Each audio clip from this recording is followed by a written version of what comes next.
Today, mornings in the lab with the new setup with Keith, Kristina, Marty, and John, and our friend Oscar Smith coming here this morning. All right, let's see here. Boom. All right, over there. Let's bring in the crew here. Oscar, what's going on? Oscar Smith, how are you, pal? Hey, good morning. How are you guys doing? Good to have you here today. I'm going to bring in the rest of the gang here. We got Marty coming up here. We got Johnny coming up here. Where's Johnny there? John's making his way back here. Oscar, we made it. Last week we had a little bit of a technical challenge, but not a problem. We sorted it out and we got you here today. What is shaking today, my friend, on a Monday, Oscar Smith? Pleasure to be here. I apologize again to your fans and to you guys. I'm not the most technological person when it comes to doing all stuff in computers. I appreciate it. It's going to be a great show, and you guys have some great vibe and energy, especially if that you're from Canada. Yes, exactly. So listen, Oscar is a fitness powerhouse with over 30 years of experience. He's the owner of OD Studio in Tribeca, New York since 2003. He's not just a gym owner. Oscar is a former gymnast, triathlete, and retired NYPD detective and rescue diver. I'm curious about all this shit, man. That's really cool stuff. Known for the 3 Ps of success, positivity, perseverance, and professionalism.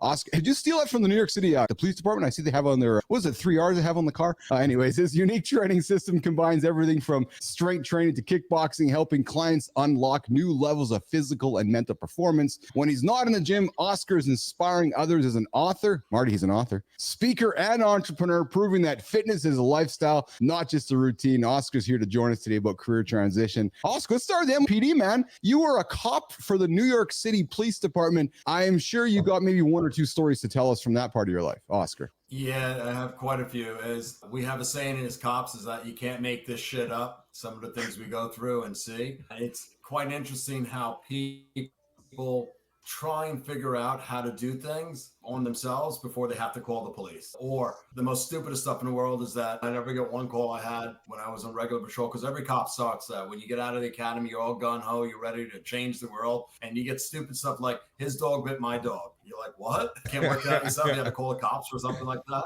But it was like the worst thing in the world. And then I was a cop for years in the projects first. So the PJs, as they say, and just low income areas. And you have people who are not that intelligent or that educated, and they don't understand just simple logic. Like, you can't take that candy bar from the store without paying for it. It doesn't work that way. There's no layaway bodega. There's no such a thing. And then when you go to Manhattan, like I transferred to Manhattan and I wound up becoming an undercover narcotics detective there for a while. And people are a little bit nicer, and it was like almost in the cartoons, like, all right, you got me. And I have to say, like with John there, your size matters, because people don't want to mess with you. They're like, dude, I don't want to mess with that cop. He's the smallest one out of all the bunch of them that we're going to knock him around. And I tell my wife, simple, when she marries, like, you ever beat people up? I'm like, yeah, everybody once in a while needs a good old-fashioned ass whipping to get themselves together. There's so many stories in there. From my favorite story is that the New York City always has an auto show. And there's only 4 or 5 unmarked cabs in New York City with our police cars. And people don't realize they look like regular cabs. So it was all these models who were going to the car show. There'd be the display girls and whatnot.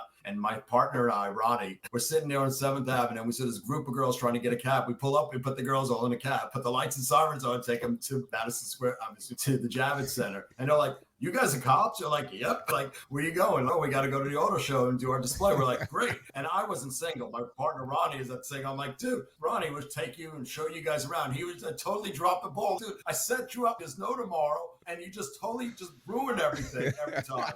But oh, jeez. It's like things like that go have good stories. Like, hey, you see the cops are cool. But we want Marty. Oh, no, it sounds interesting. So, guys. Can you hear us? Can you hear me? Oscar, can you hear me? Yes. Yeah. Go ahead, Marty. Okay. Yeah, and I was about to say, all that sounds interesting. Yes, so, okay. Yep. How did you transition from the police force to fitness? Was fitness always a passion? Was it something you came upon? How did that transition happen? What happened is that I always wanted to be a pro athlete. And then I was training for the 88 Olympics being a gymnast. I went from being a D-back, wasn't that great at football as I thought I was, then fell in love with gymnastics. And then trying to get sponsorship, also, which is very hard for most athletes. And they all go through that. And then I had my degree in phys ed. I wanted to be a phys ed teacher. My first job was at a Catholic school, which paid me like $18,000 a year. So I wound up working at a gym. And that's how it started. I was a regular floor staff guy. And it was great. because it was a very high-end gym in a very affluent area, and it allowed me to do my graduate work and do my homework. And a guy said to me, dude, you're in really great shape. I want to look like you. And I'm like, dude, what are you, gay or something? Get away from me. And the guy was like, do you know what a personal trainer is? And I was like, I have no idea. And he explained it to me. And he was like, look, I'll pay you $20 just to follow you in a gym. And again, I was like, dude, what are you, some fag or something? What is wrong with you? Whoa, Trainers. Hold on. That is not language we use on the show. So I'm going to pause and I'm going to pause. Sorry. That's not, hold on. No, it's not language we use on the show. We are a safe space for humans of all types. We don't use words like that. We don't use N words. We don't use F words. We don't use words like that on the show, Oscar. So I'm actually going to pause and I'm going to turn my conversation this way because that's not a conversation and those aren't words that I invite into this show. So this is a safe space for all human beings. And I don't care what color you are. I don't care what race you are. I don't care who you sleep with. We don't label people on this show. We don't. And I'm going to be very frank with you, Oscar. I can make a choice right now. I could either continue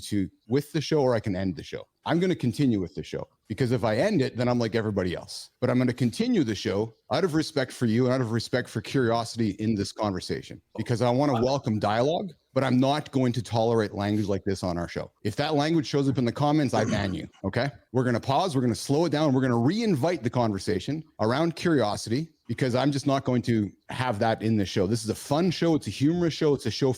To say that I'm frankly pissed off right now would be an understatement, but I'm collecting my thoughts and I'm being very respectful and I'm being positive and curious about the conversation. So we're going to slow it down and we're going to keep talking, but we're not going to use language like that so that we can have a nice chat. Okay. So let's restart that. We're not going to use words like that and we're not going to use attitudes like that or else we're just going to end the show. Is that fair? Awesome. Good. Okay. Yes. Those are words that were out of line. I agree 100%. So Oscar, let's restart this conversation. So we're not going to use that kind of humor because then I'll be honest with you, man, that's the humor from yesterday, Oscar. And that's not the humor we're trying to build here in the lab, man. We're trying to build a future for young men that are invited into safe spaces that want to have conversations with guys like myself, John and Marty and Kristina that are comforting and are safe. So let's try this again. Let's do this, actually. Let's do this. Marty, we're going to go to the fit tip.